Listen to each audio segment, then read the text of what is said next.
I'm Judy Perlman. Very glad to have you with us tonight.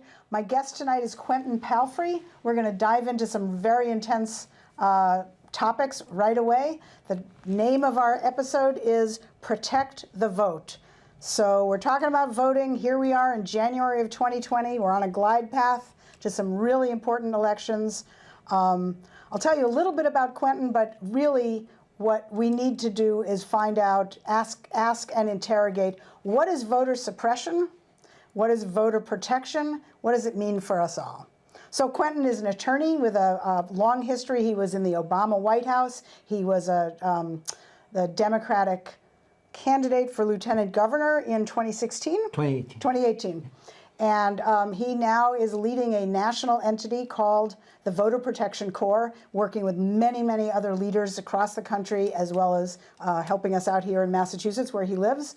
So very cool show.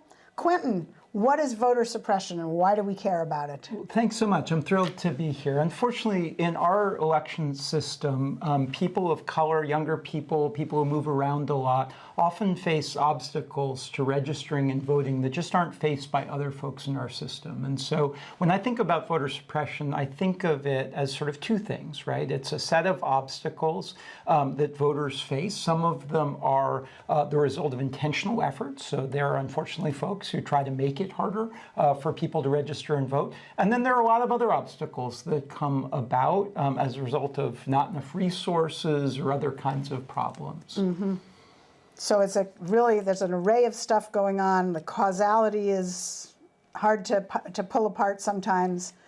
Yeah, and so I got interested in this area, as many people did, after the 2000 election. So if you think about what happened in the 2000 election, poor ballot design and voter confusion, changed the outcome, changed the course of our country's history. If you think about what the climate crisis would look like right now, or what Middle East politics would look like right now if Al Gore, as opposed to George W. Bush, had won that presidency, it would have been a very different situation.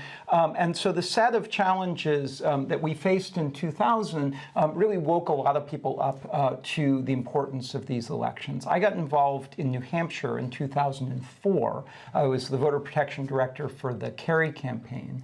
And at the time, in New Hampshire, voter protection was a really live issue because in the previous cycle, in 2002, the Republicans had been accused of engaging in a voter suppression effort where they were jamming the phone lines, jamming the Get Out the Vote phone lines in the Democratic Party and in an affiliated union.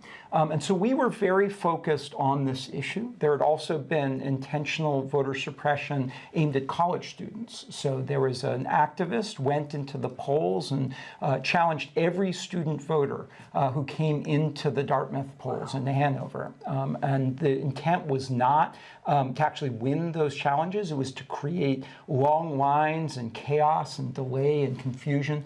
And unfortunately, that was a successful effort that really prevented a lot of students from voting.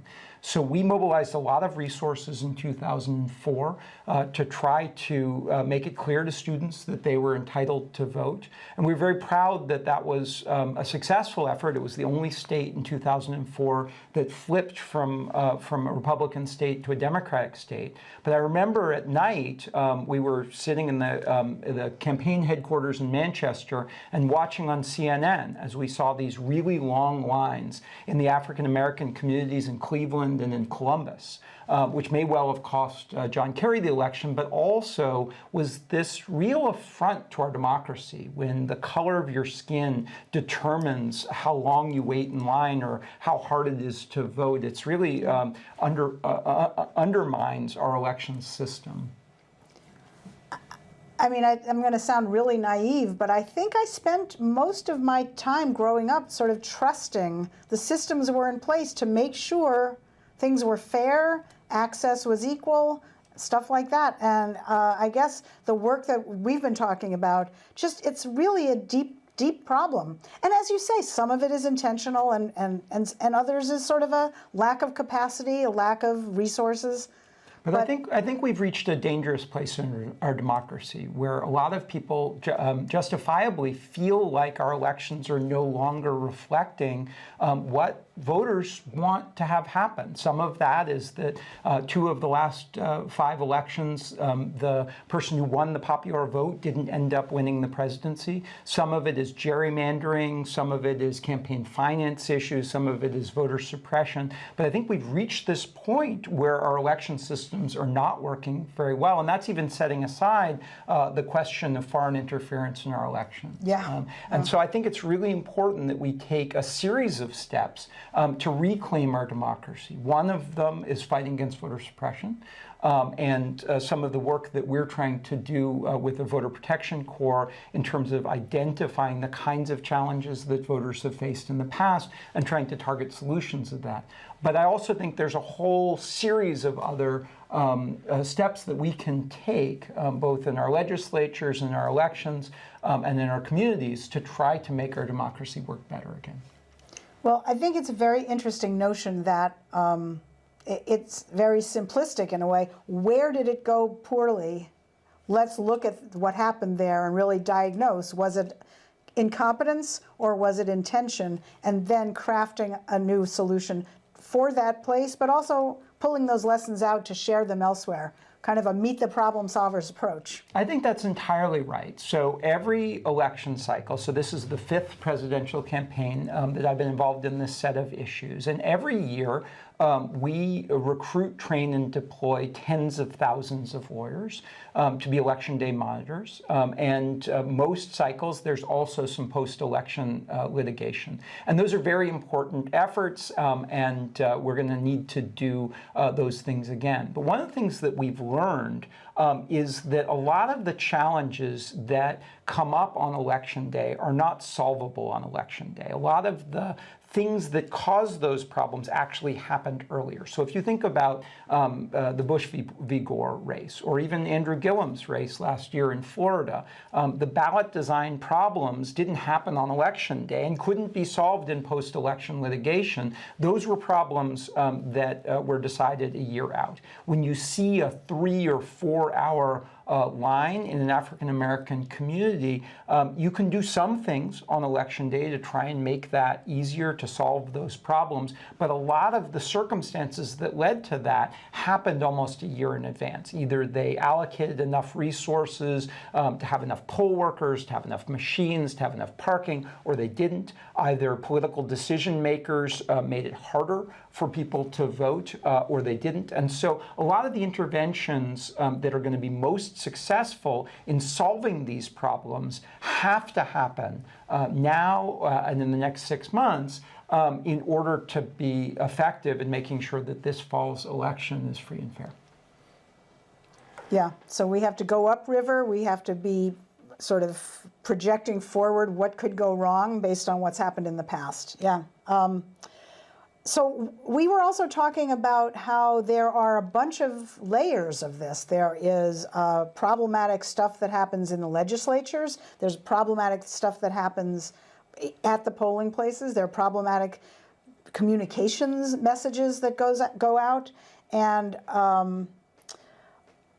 what were we were talking about? Anyway, it's this layered thing. It's all kinds of things. And you and your partners are really working on all fronts at the same time.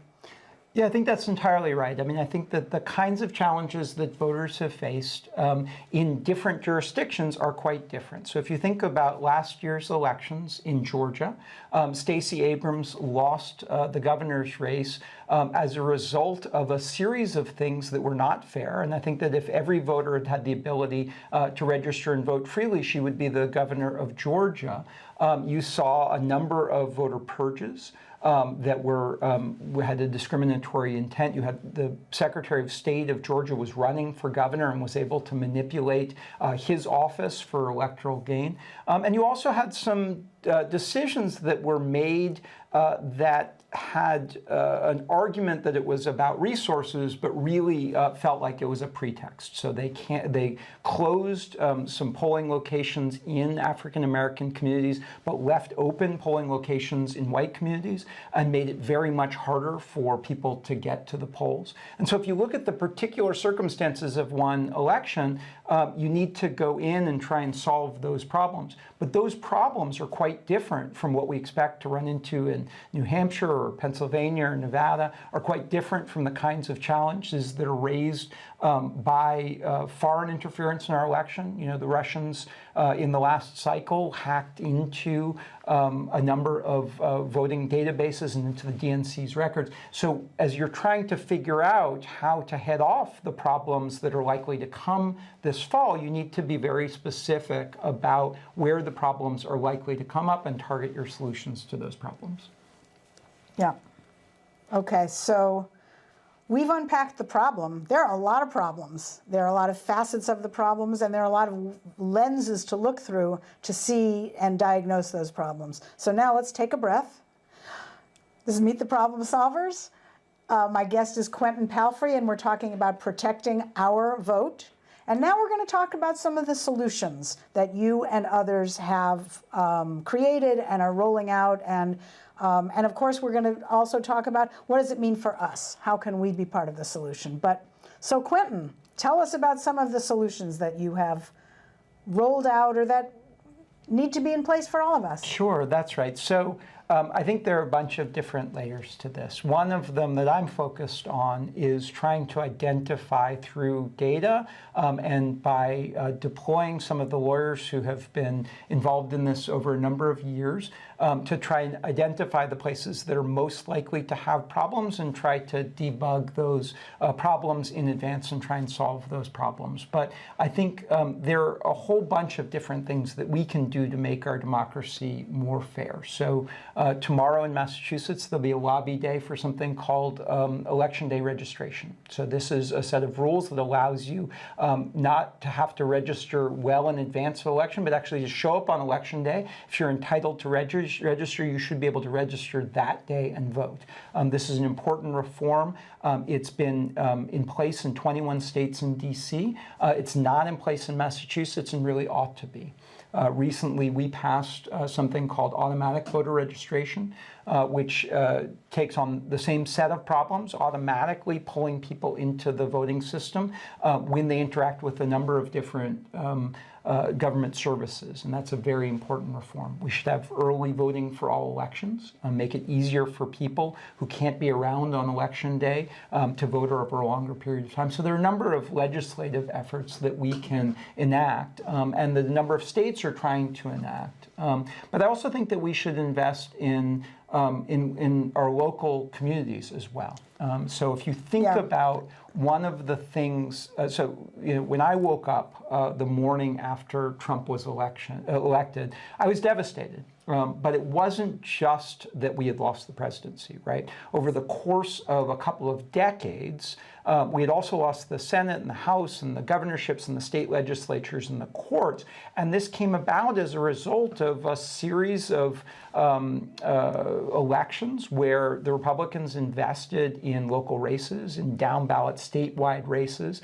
And as we think about how we're going to claw our way out of the mess that we're in and the real, very significant challenges to our democracy, the first thing that needs to happen is that we need to defeat Donald Trump, but we also need to invest in local races. You saw over the last couple of cycles more diverse candidates, more women candidates, more first-time candidates, more first-time voters. And I think it's really important for us to think about investing in our local races, in our local democracy, in some of our down-ballot races, and making sure that we're engaged at that level as well.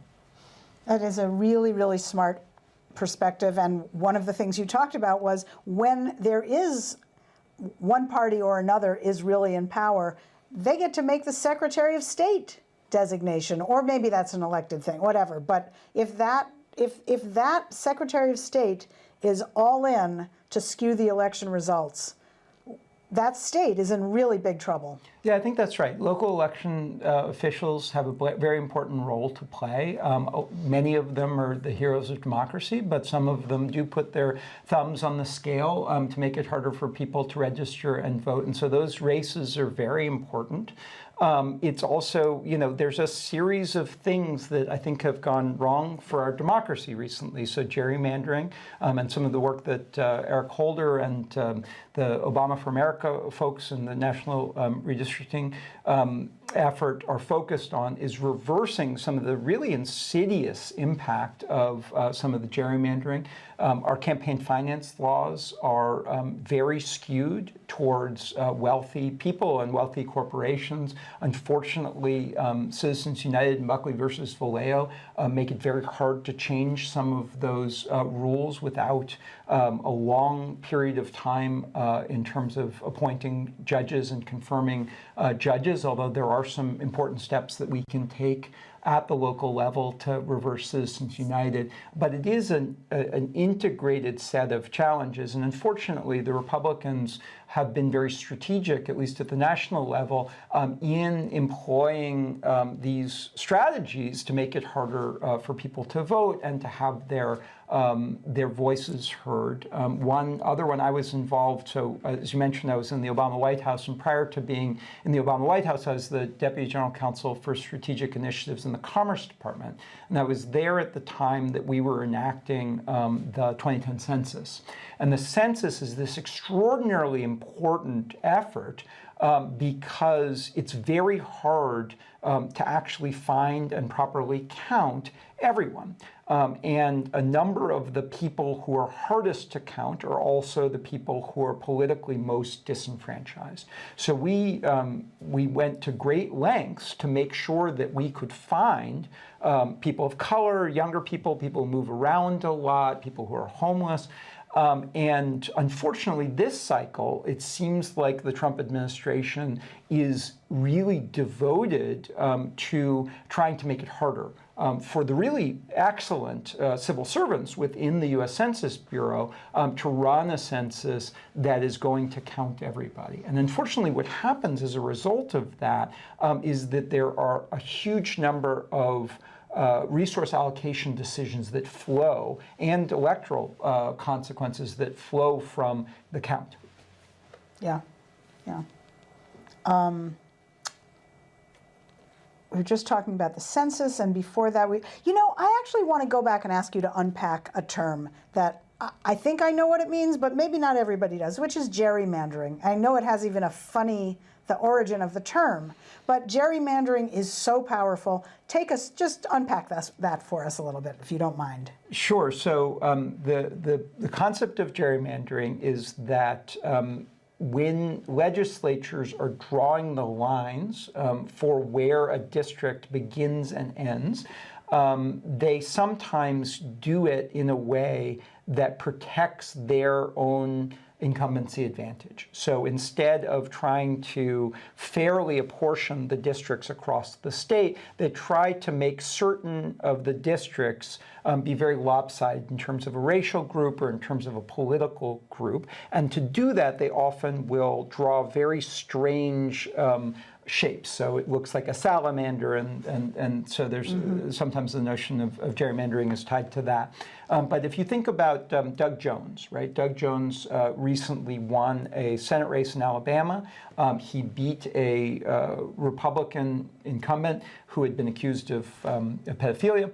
And he won the U.S. Senate race, but he lost. But he would have lost all but one of the congressional seats because they're so heavily stacked. And so, this is a very insidious effort. Unfortunately, what's required to do that is you have to take back the state legislatures and make sure that the people in the state legislatures are committed to allocating the districts in a fair way, or you have to pass a legislation that allows for a nonpartisan redistricting commission that will allow for that. But what ends up happening as a result of gerrymandering is that there is an echo chamber effect. So take all of these Republicans in the U.S. Congress who have recently voted with Donald Trump in the impeachment proceedings.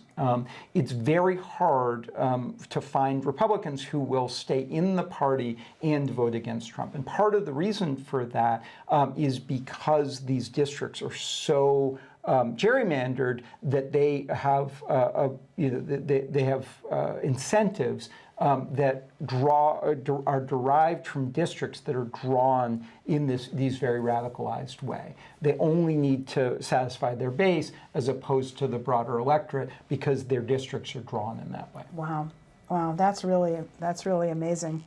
So we have to work on local representation and help local candidates of all persuasions get into places, and then we have to sort of prioritize. We have to ask them to prioritize fair voting, revisiting gerrymandering. I guess I remember in Massachusetts, it's not a simple thing. To redistrict has to go through a bunch of hoops. So unless you have people committed to a fair and honest process, either you're not going to get into it or it's just going to go off into a committee.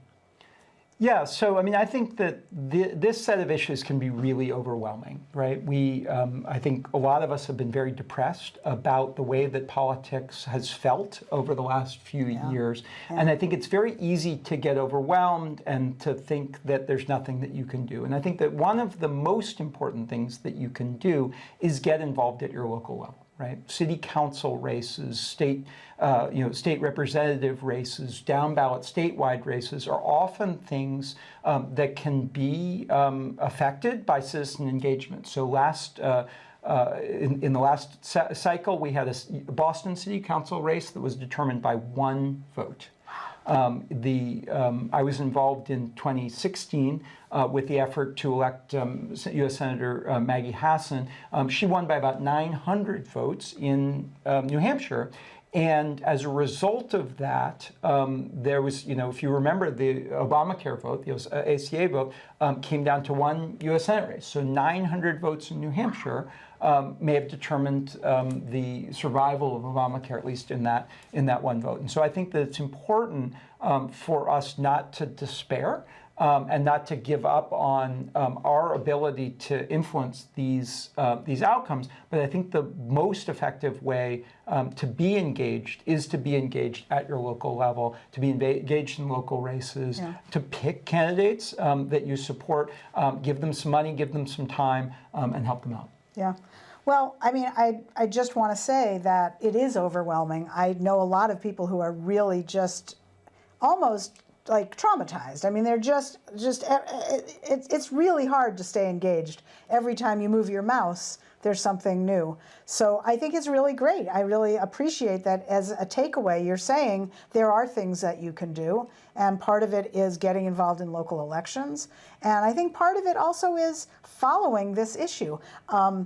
We'll put up our slide in a couple of minutes to invite people to visit our Facebook page, but on there you will see a link to Quentin's organization called the Voter Protection Corps. There's a lot of interesting information on there. They're doing a lot of interesting things. If you want to get involved either professionally or as a donor, this is the thing to do, is to find people working on these issues nationally, but also very much locally. Yeah, I think that's entirely right. And so it's voter-protection.org. Would love to get you involved in our efforts. But I also think it's really important for us to see that our democracy is under attack. And we need to get to a place where the color of your skin and your age and where you live isn't what determines whether you have access to the most important of our democratic rights, which is the right to register and vote and have our vote count. And I think that we're underreacting to some extent to the threats that we face to our democracy. So I think we all need to step up and make sure that we can make our elections fair. These are really scary times. These are really scary times. And we have to fight that sense of overwhelm and just like, oh, can't deal with it anymore. I mean, I really know people who don't listen to the radio anymore. It is overwhelming. And yet it is our call to action as Americans and as people who care about representation and inclusion. So I was so happy to sort of find my way to you, because I think this is a really important conversation to be having. Yes, this is Cambridge Community Access TV, so it's probably not a lot of people are probably in agreement with Quentin and his politics, but these are messages we have to take out. We have to work, we have to donate money, we have to really get very serious about this work.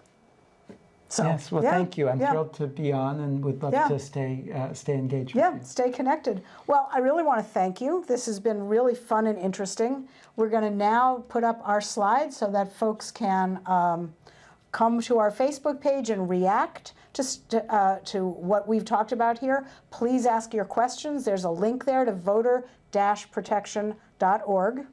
But there are other resources that we can also point you to. Please, I have to tell you how Quentin came here. Somebody told me, I think this guy is so smart and so cool. If you know somebody who should be on this show because their story has to get out, please visit us on Facebook or send an email to meettheproblemsolvers@gmail.com and let us know who else we need to be hearing from. So again, Quentin, thank you very much. I wish you all the luck in the world. Are you going to be sleeping between now and November? No, there's a lot to do, but I think There's a this is lot a to very do. important election, and it's important for us Yeah. to take this head on. So Well, I think it's very valuable work, and thank you. thanks a lot. Thanks for having me.